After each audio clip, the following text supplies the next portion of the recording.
In this video we will write a Python program to calculate the average of numbers in a list.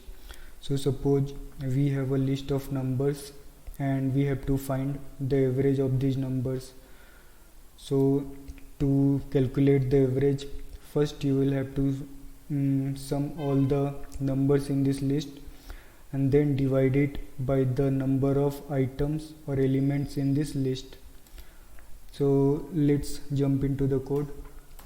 So we will define a function which will take a list as a parameter and returns the average of the numbers in the list.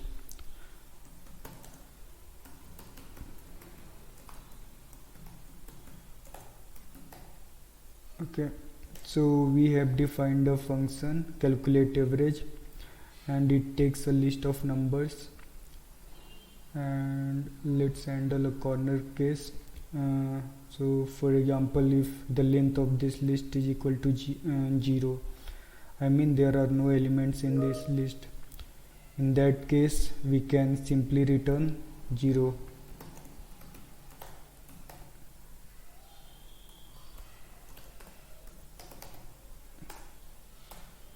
Else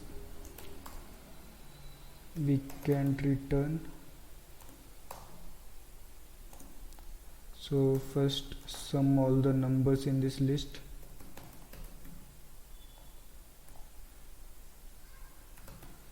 and then divide it by the length of this list. Okay, so let's copy this list.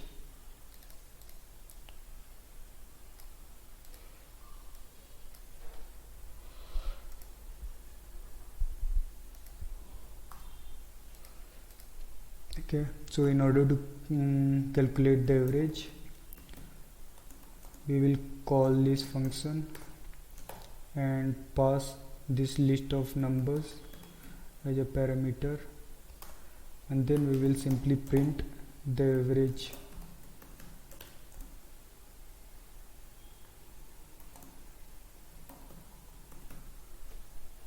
Okay, so let's run this code.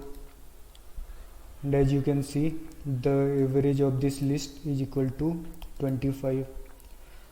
So I think this is the right answer, because if you will calculate the sum of these numbers, it will be equal to 100, and the number of items or elements in this list is equal to 4. So if you divide 100 by 4, the answer will be 25.